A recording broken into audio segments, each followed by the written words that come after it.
you sit around with your team and so forth, but you don't Yeah. like meetings before 10 a.m. No. You like to get 8 hours of sleep, and Yes. you don't like PowerPoints. Explain all that. Why is that? Okay, so I like to putter in the morning. I get up early. I go to bed early. I get up early. I like to putter in the morning. So I like to read the newspaper. I like to have coffee. I like to have breakfast with my kids before they go to school. So I have my kind of puttering time is very important to me. And so that's why I set my first meeting for 10 o'clock. I like to do my high IQ meetings before lunch. Like anything that's going to be really mentally challenging, that's a 10 o'clock meeting. And because by 5 p.m., I'm like, I can't think about that today. Let's try this again tomorrow at 10 a.m. And so then on sleep, I get 8 hours of sleep. I prioritize it, unless I'm traveling in different time zones. Sometimes it's impossible, but I am very focused on it. For me, I need 8 hours of sleep. I think better. I have more energy. My mood is better. All these things. And think about it. As a senior executive, what do you really get paid to do? As a senior executive, you get paid to make a small number of high-quality decisions. Your job is not to make thousands of decisions every day. Is that really worth it if the quality of those decisions might be lower because you're tired or grouchy or any number of things? Now, it's different if it's a startup company. I mean, you're really, when Amazon was 100 people, it's a different story, but Amazon's not a startup company, and all of our senior executives operate the same way I do. They work in the future, they live in the future. None of the people who report to me should really be focused on the current quarter.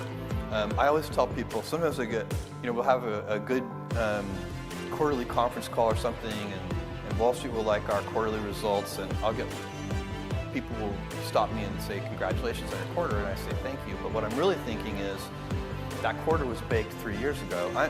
Right now, I'm working on a quarter that's going to reveal itself in 2021 sometime. And that's what you need to be doing. You need to be out sort of, 2 or 3 years in advance. And and then why do I need to make 100 decisions a day? If I make like 3 good decisions a day, that's enough. And they should just be as high quality as I can make them. What propelled you to say, I'm quitting this, I'm going to start a company selling books over the internet, and I'm going to do it from Seattle? Where did that idea come from?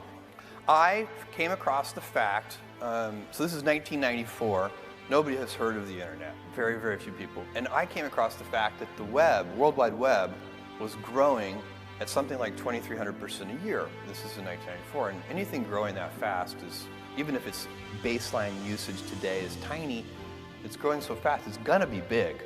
And so I looked at that and I was like, there's gotta be, I should come up with a business idea that get, on the internet, and then let the internet grow around this, and we can keep working on it.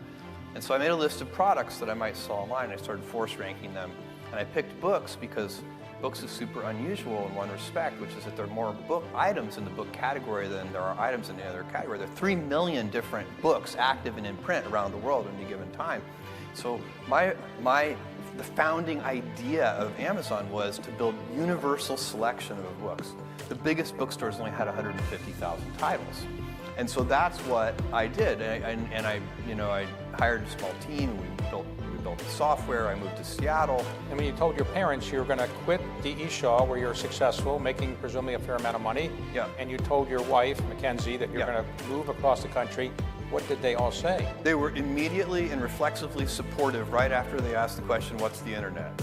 Right. And so, no, but this is right. With your loved ones, you bet on them. You're not betting on the idea. You are betting on the person.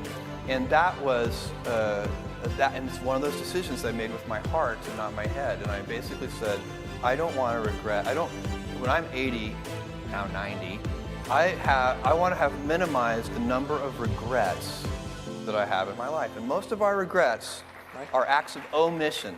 They're things we didn't try. It's the path untraveled. Those are the things that haunt us.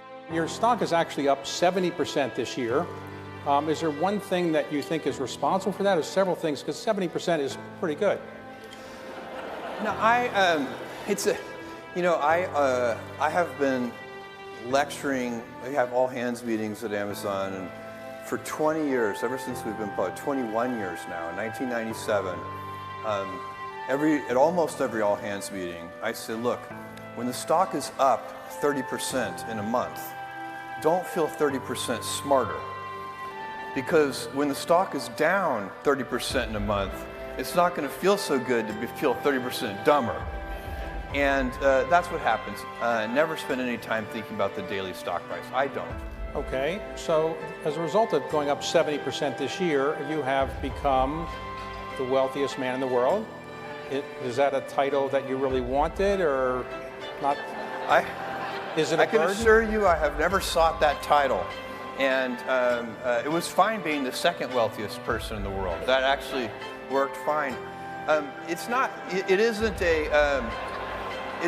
would say it's something people naturally are curious about. You know, it's a kind of an interesting curiosity, but it's not the thing. I would much rather if they said like, inventor Jeff Bezos, or entrepreneur Jeff Bezos, or father Jeff Bezos.Ose kinds of things are much more meaningful to me. And it's an output measure. If you look at the financial success of Amazon and the stock, I own 16% of Amazon.